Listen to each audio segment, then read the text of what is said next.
I've been hauling flatbed steel across West Texas for 15 years, and if there's one thing I've learned about the sandhills outside Monahans, it's that the wind there doesn't blow, it peels. It gets under your clothes, into your ears, lifts the very skin from your bones. The night this happened, I had 21 tons chained and tarped, and the sky was a clean, star-pricked bowl. It was late January, cold enough that the breath off my lips made a thin cloud that hung in the cab before sinking like it was heavier than air. I'd fueled in Odessa and pushed west on I-20, aiming to shut down at the picnic area near mile marker 173. It's just a wide asphalt pull-off with a few trash barrels, a scrubby fence bleached by sun, and those low, dune-soft hills beyond. I've parked there a dozen times. The wind scours the sand so hard you can hear it cutting the paint. Around 1:30 a.m., I rolled in. No other trucks, just the wind and the hiss of my turbo winding down. I did a last walk around with my flashlight, checking the straps I'd already checked twice, fingers going numb through my gloves. Everything hummed with that desert silence, the kind that makes you think you can hear the stars. On my way back to the cab, I noticed a light moving along the fence line. It looked like a lantern warm and teardrop-shaped, bobbing at the height a man's hand might carry it. Old ranch roads cut through those dunes and sometimes locals wander, but at that hour it struck me as strange. I climbed into the sleeper and peeled off my boots, listening. Wind buffeted the tarp, flapping the edges like sails. Now and then, grit sprinkled the roof. I killed the dome light and let the dark settle.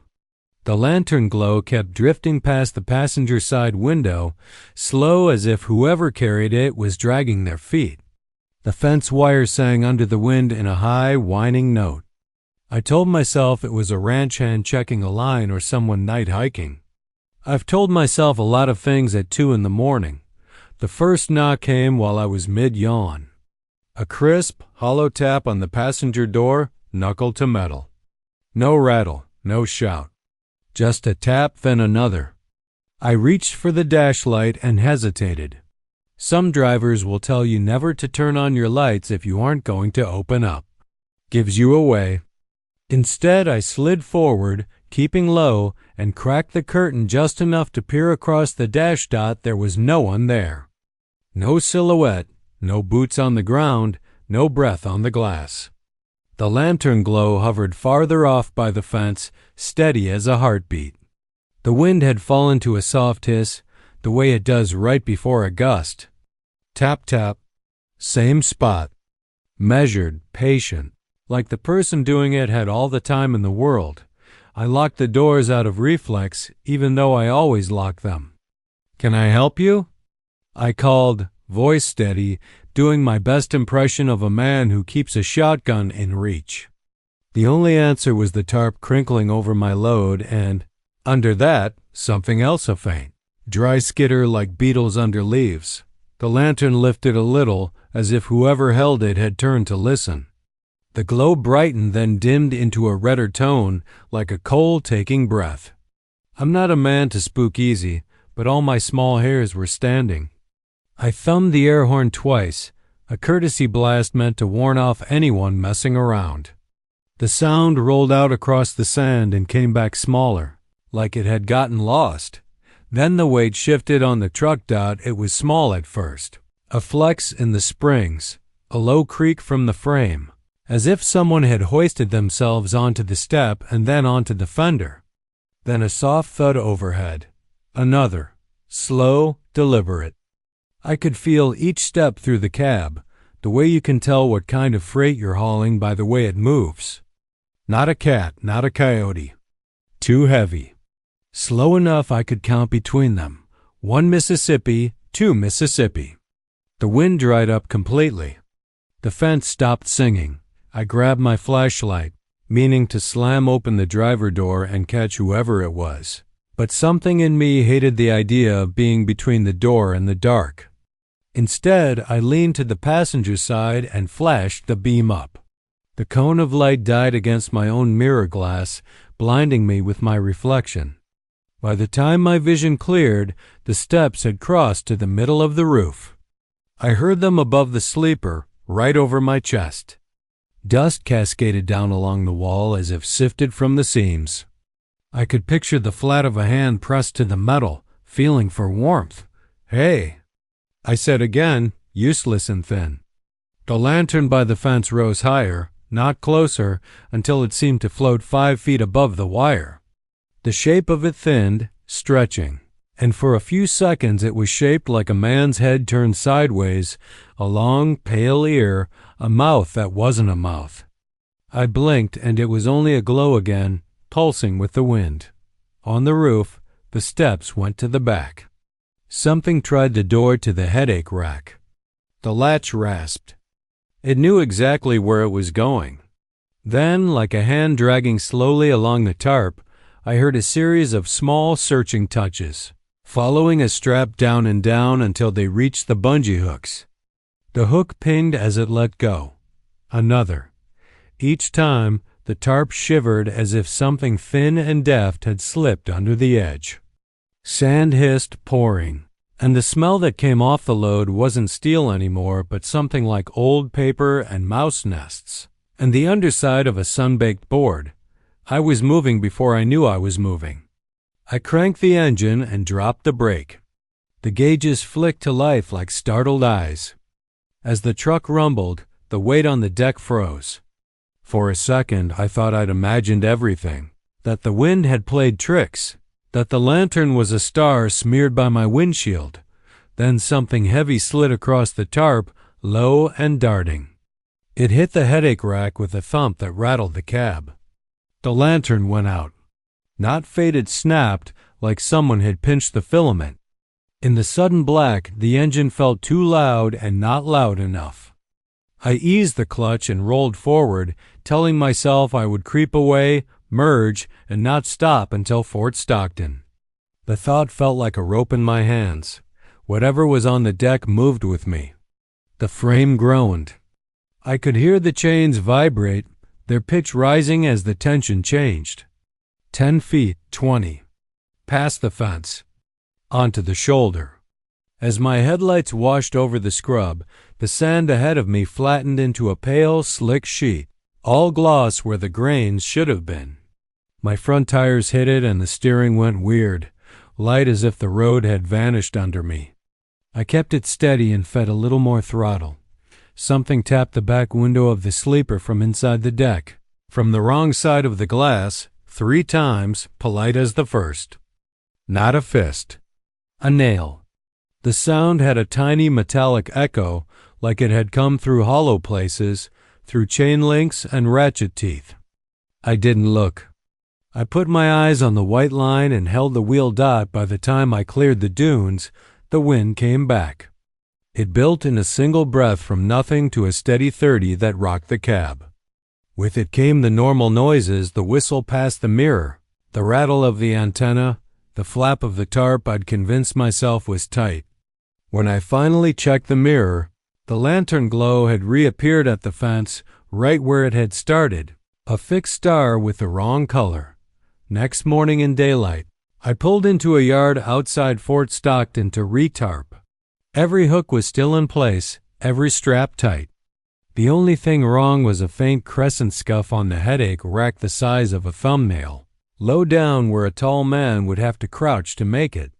When I touched it, a puff of grit came off, so fine it felt like talc. Inside the cab, I found 3 tiny grains of sand on the ledge of the sleeper window, perfectly spaced. I asked around later.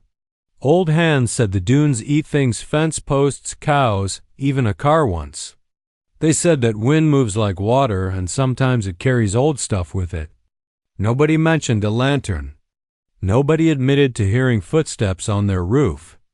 But the next time I passed the picnic area, even in daylight, something in me sped up. The sand there looks like a frozen wave trying to remember how to break. If you stop at night, you'll notice the fence wire sing. Listen closely and you'll hear other notes braided in a little higher, a little slower, like someone keeping time. I prefer night runs through the piney woods when the air is wet and the world shrinks to the cone of your headlights. US 59 south of Lufkin does that thing where the pines lean in and the fog hangs low, lit from within by your beams so every drop looks like a bead sliding upward. I was pulling an empty van back to Houston, tired but wired from coffee, keeping it a steady 60, when a figure stepped out onto the shoulder in a reflective vest and held up a palm like a school crossing guard. His vest flashed, neon chevrons sweeping like a runway. He had a hard hat too, the white kind with scuffs. I hit the hazards and eased onto the rumble strip, heart stuttering. Road crews sometimes work nights, but there'd been no cones, no arrow board, no sign telling me to merge. The man walked backward in front of my grill, one hand up, one pointing to the right, like he was guiding me into a tight dock. His face was wrong only in that it was blank to me, a suggestion, as if my eyes slid past the details and stuck on the vest, the hat, the gloves, the posture of a person with a job. He led me to a wide apron of gravel just past a church with a sagging sign. I rolled to a stop, hazards clicking, air dryer hissing. He came up along my driver's side with that same precise step and made a circular motion in the air killit. I cracked the window 2 inches and said, "What's the holdup?" My breath made a cloud between us. The night smelled like sap and wet dirt. Somewhere close, a bullfrog spoke once. "Wreck ahead," he said. The voice was fine, normal, hazardous. "Sit tight," he turned, took 3 measured paces back toward the road, and vanished. Not like a magic trick, but like he had stepped behind a curtain I couldn't see. The way fog can swallow a person whole if they move sideways. I sat there with my hazards ticking, thinking about the way his gloved hand had hovered near the side of my hood without touching it. I checked the mirrors. No other trucks had pulled in behind me. The road beyond was an empty ribbon. No flashers in the distance, no LED strobe from a trooper, no smudge of taillights through the mist. 5 minutes passed, then 10. I thumbed the CB.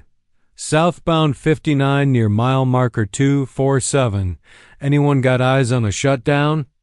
Static and the faint, papery voices you get at that hour. A woman came back, soft with the Louisiana drawl that crawls across the Sabine. "You the one parked up by Bethel Missionary?" When I said I was, she said, "Sugar, there ain't no wreck. Keep it rolling." I was about to do just that when something tapped my trailer.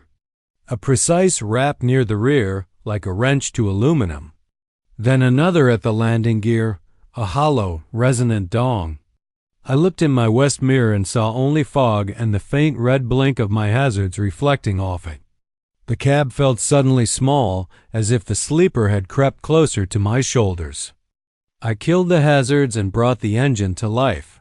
In the instant between clicks, the world went dead quiet. I heard a footstep on gravel. It was far enough away to make sense and close enough to start the animal part of my brain pacing. Brought the truck back on the highway. The pines fell away behind me. My tires sang on the smooth part of the lane. 10 minutes later, I saw the actual wreck. A pickup and a trailer pulled into a church lot, trooper lights washing the trees blue. No vest, no hard hat, no detour. I rolled by slow and stared. The church sign read Bethel in crooked black letters, the same one near where I'd stopped. The lot where the trooper stood was empty of gravel, just dirt and worn grass. No apron, no pull-off, nowhere to have been dot at the truck stop in Cleveland. I replayed my dash cam. The video showed the shoulder, the fog, and then a jerk as I pulled into what looked like open road. There was no man. The rectangle of space in front of my truck had a darkness to it I don't know how to explain, like the lens had failed to see a patch of night. When the tap came at the trailer, the camera's audio clipped hard, a little squeal as if it had taken a feedback hit. I magnified the frame where the man should have been. I swear to you there was a triangle of light floating there at chest height, the kind a reflective vest would throw. It moved counter to the fog. I asked around. The old boy who runs the alignment shop in Corrigan told me a story about a night crew that got hit out there in the 90s when a drunk plowed through their barricades. 2 dead, 1 walked off into the pines and was found the next afternoon sitting against a tree as neat as you please. Vest folded on his lap like he'd been waiting to be clocked out. Folks see him when it's soupy, the old boy said. He's trying to get you out of the way, maybe. The next week I found a reflective triangle wedged under the driver floor mat of my cab. My beacon had been giving me nonsense codes that morning, ERR12. ERR12 again, until I yanked the mat to check aground. The triangle was the peel-off from a vest, adhesive still tacky in one corner, the chevron pattern like an arrow pointing nowhere. I held it in the light and it flashed once, bright enough to sting. I put it in my logbook. When I checked later, it was gone. The page it had been on had a field of tiny dents, 3 per line down the margin, as if a gloved hand had tapped along while reading. I still run that stretch at night. If the fog sits low and the pines lean close and I see that hollow dark that isn't quite road and isn't quite air, I flip my hazards once and slow to 55. It feels like saying thank you without having to look anyone in the face. Sometimes, and I mean sometimes, I'll catch a shape in the corner of the mirror, a man-shaped blank with a vest of light moving the wrong way through the mist. If you see him, don't get out. Don't roll the window further than 2 inches. Let him guide you to where there isn't anything at all, and then keep rolling. You learn a rhythm on the border roads. South of Marfa, the desert looks like an ocean that forgot how to move, and the 2-lane cuts through it like a keel line. I was dragging a tanker food grade, empty as a promise back toward El Paso. Midnight had come and gone, and the sky was a dry kind of black that makes your eyes ache. Every so often, a white ranch gate flickered in my high beams like a tooth. The CB was on, volume down to a whisper. I keep it on because silence gets brittle out there, like glass you're scared to set down. Somewhere past the turn-off for Shafter, the radio popped. Not a voice at first, just a neat little click like a mouth opening. Then a burst of fast speech that wasn't quite English, wasn't quite Spanish, and wasn't quite any radio shorthand I've ever heard. The words slid through each other the way heat does. My hand went to the squelch. Before I could tweak it, a second voice came over the top, clean and Texas flat. Northbound, you got your ears on? I answered without thinking. Go ahead, the flat voice said. Lights out back.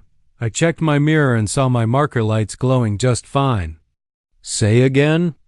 I asked. Out back, the voice said. Lights all out. Pull it to the shoulder.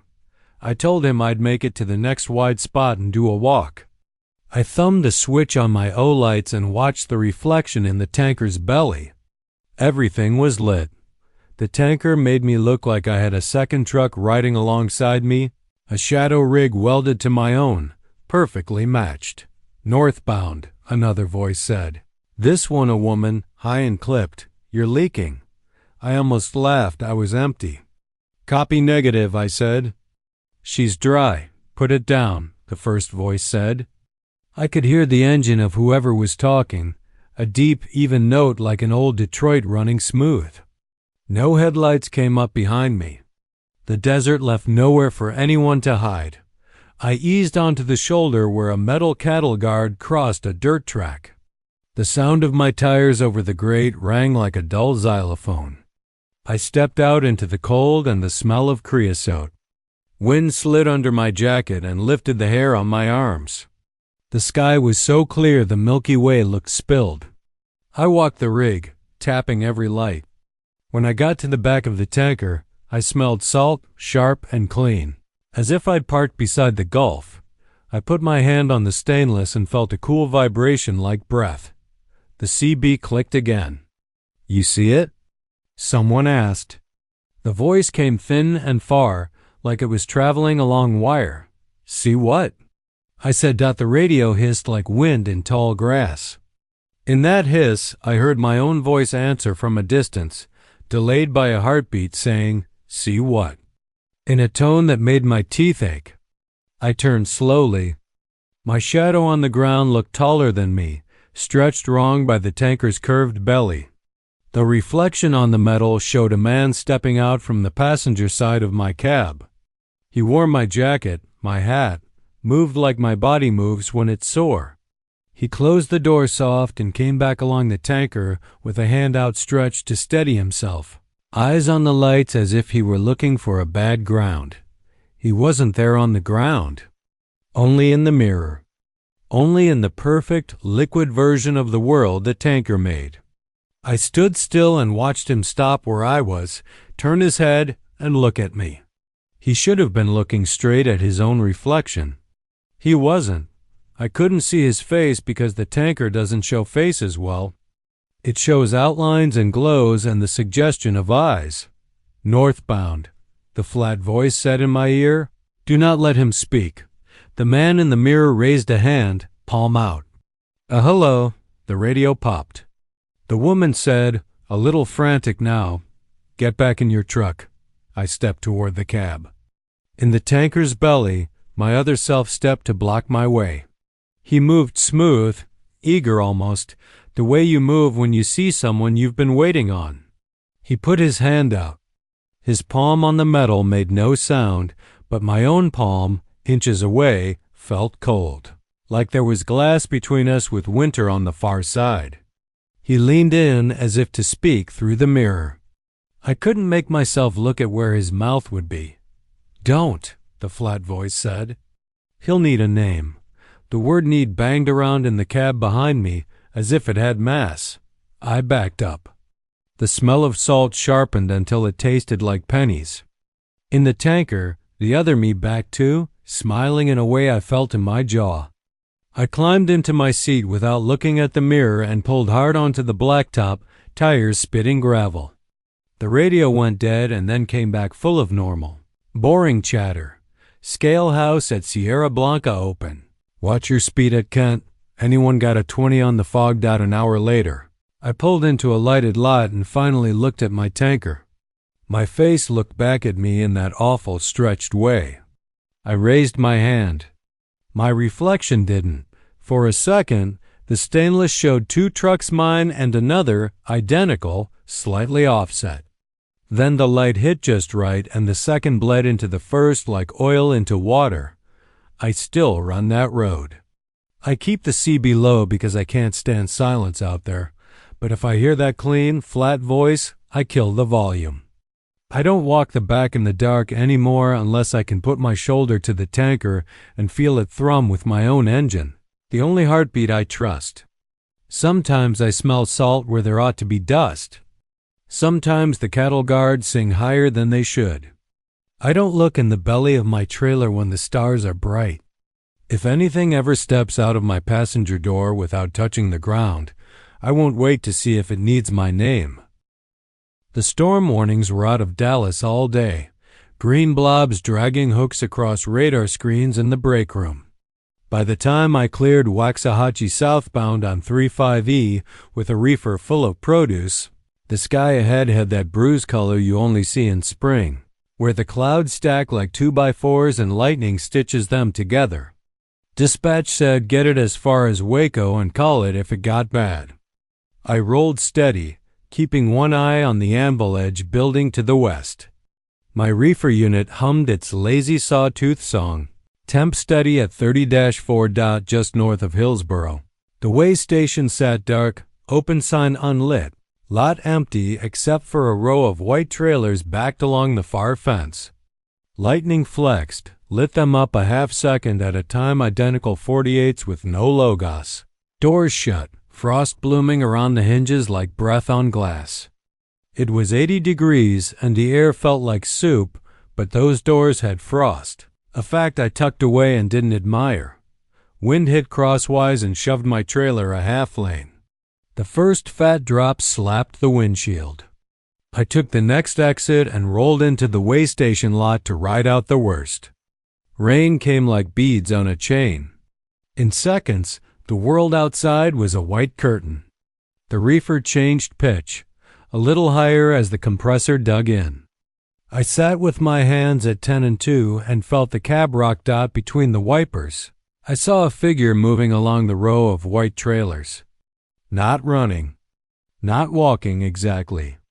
The way you move when you're moving through something heavy water or fog or a crowd. The person stopped at each trailer door and set a hand to it, just a gentle touch, and then moved to the next. They wore a pale slicker that made them into a shape more than a person. I told myself I was looking at reflections. Lightning had come closer and the thunder didn't bother to count anymore. I cut the engine so I could hear the rain and the reefer and the wet tick of the dash cooling. The person shape stopped at the last trailer, put both hands to the door, and leaned in like they were listening. I didn't notice I'd opened my door until the rain hit my arm. I shut it fast and locked it, mad at myself for the reflex dot the reefer unit coughed. It does that sometimes when the compressor cycles in a storm, but this was an old man cough, a clearing of a throat. The temp display blinked 34, then 3, then 34 again, like a child holding up the wrong number on purpose. The air in the cab went cold enough for me to see my breath, a sheet of it that slid down instead of up. Outside, rain carried a smell I couldn't place right away. Not ozone, not dirt. Brine. Like standing ankle-deep at Surfside in January. A hand appeared on my passenger window. It was not dramatic. It was as polite as a hand could be, the tips of the fingers first, then the palm. The palm was pale and flat and made an oval of clear glass where it pressed. No rain slid through that oval. The shape of the hand was off in a way I only understood later, no lines. No creases. Just the idea of a hand. I didn't roll the window. I didn't speak. The reefer coughed again and the frost smell strengthened, prickling the hairs up the back of my neck. From the white trailers came a sound I have not heard before or since. The deep groan a ship makes when ice shears along its hull. The person in the slicker turned their head toward me without moving their shoulders. They lifted one hand and made the small, circular motion a dock worker makes when he wants you to bring it back slow, inch by inch. I shook my head. It was a ridiculous, childlike gesture in that moment, but it was what I had. The hand on the glass eased down an inch. The oval of clear moved with it, leaving no print. The reefer's display settled back to 34 and the air warmed a degree. Rain became only rain again by dawn. The storm had passed. The way station lot steamed. The row of white trailers looked normal under a blue sky. No frost on the hinges. No footprints in the mud, which should have been telling but only bothered me later. I pulled around to the exit and saw, for the first time, the faint outline of a circle traced on my passenger window by something oily. Not a handprint. A circle. A neat one, like from a suction cup in Houston, receiving backed me onto a dock that smelled like coriander and bleach. When they broke the seal, cold air tumbled out so hard the man on the dock cursed. "Damn, driver," he said, rubbing his arms. "You got a meat locker back there?" The temp probe read 29. Half my load had frost on the tips. The reefer told a different story. A steady 34 the whole way. Log perfect and neat. I pay more attention to lines of identical trailers now, especially in storms. If I see frost where it shouldn't be, I go on. If anyone makes the slow, winded back motion without a face to hang it on, I put both hands on the wheel and wait for lightning to count. The circle on my window never wiped away. In the right light, it looks like a porthole, and if you lean close, you can hear not the road, not the wind something taking slow breath on the other side. I learned long ago to sleep wherever the truck stops me. Comfort is a liar in this job. But there are places that sour rest, and the rest area west of Fort Stockton on I-10 is one of them. It's a slab of concrete, 3 lights that hum and attract every winged creature in the county, A row of picnic tables with slanted roofs and a bathroom that smells like bleach laid over old secrets. You can see 30 miles of nothing in daylight. At night you see only what your lights admit. I parked there near midnight, too tired to make Van Horn. The wind had a hot edge from the day and was finally falling. A pair of coyotes trotted the fence line and didn't look at me. I stepped down, stretched my back, checked my straps, and let the desert quiet rinse the road out of my ears. From the bathroom came the echo slap of a stall door in a gust. I climbed into the sleeper and left the curtain cracked. The way I do when I want to keep half an eye on the world. It was the tapping that woke me. Not at the door. From within the tank of my own body heart, then not heart. I lay there and tried to match it to anything mechanical. The fridge compressor. The DEF pump. The clock spring behind the dash. Tap. Pause. Tap tap. The pattern felt like a child counting. The air tasted faintly of gasoline even though I wasn't pulling a tanker. I sat up. My tongue went slick with a memory of siphoning as a teenager, the sweet sting at the back of the throat. Outside, the coyotes had come back. They moved in a loose, patient circle around the lot, heads low, paws soft. They did not make a sound. Coyotes always talk. It's what they do. These kept their mouths shut as if they'd been told to. The middle light over the picnic tables began to hum louder, a tight, angry note. Bugs threw themselves at it in a steady rattle. I slid forward and peered through the crack. The bathroom door stood open against a black square. The wind didn't touch it. The lot was empty. The fence line ran in a straight, pencil-dark rule into the dark. Tap, tap. The sound crawled under my ribs and settled at the base of my throat. I drank too much coffee and not enough water that day. I told myself I was hearing my own pulse knocking in a new place. I swung down, boots on the step, and opened the cab door a hand's width. Heat pushed in. So did the gas smell, stronger now. It made the air feel sticky, the way sugar does if it boils on a stove. I closed the door because my hand had begun to shake. Something rustled under my bunk, a dry whisper the length of a sleeve rubbing lint. I keep nothing under there but a plastic bin of tools and a pair of old gloves. I pictured a mouse making a home in the towel I use for spills, a perfectly normal, solvable thing, and that thought made me brave enough to lift the mattress edge. The bin sat square, the gloves where I'd left them, the towel folded. The rustle stopped because it had never been a rustle. It had been the idea of a rustle. I shut my eyes and listened with the kind of attention that hurts. From the bathroom, a slow drip began, steady and big, as if each drop had to cross a distance and find a bowl. The coyotes froze facing the bathroom. One took a step backward, careful, like a soldier easing off a mine. My chest felt tight. I realized I'd been holding my breath. I let it out and immediately wished I hadn't, because the smell, not quite gas now but thinner, cleaner, slid in and took the place of air. I turned the key to a CC so I could roll the window down without starting the engine. In that half second between click and fan, the tapping came again, this time from directly under the passenger seat. 3 fast taps and then a long, patient pause. I put my hand flat on the floor mat. Something tapped from beneath my palm. It felt like Morse code delivered with the blunt end of a spoon. I did the stupid thing.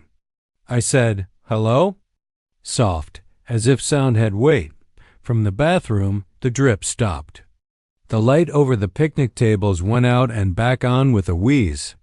The coyotes turned in unison and trotted as far as the darkness and then further. I watched them vanish into a shape the night made like a door. Under my hand, the tapping answered, not a word, but a cadence. Knock, knock, knock. Pause. Knock. I had the thought, sudden and clean, let me in. I started the engine, needing the noise. The truck's vibration chased the taps into the background. The dash lit like a small city. the smell thin to metal and dust. The bathroom door eased closed against nothing. The middle light hummed back down to a manageable irritation. I sat there with the engine at high idle and my window cracked, and I listened to West Texas breathe.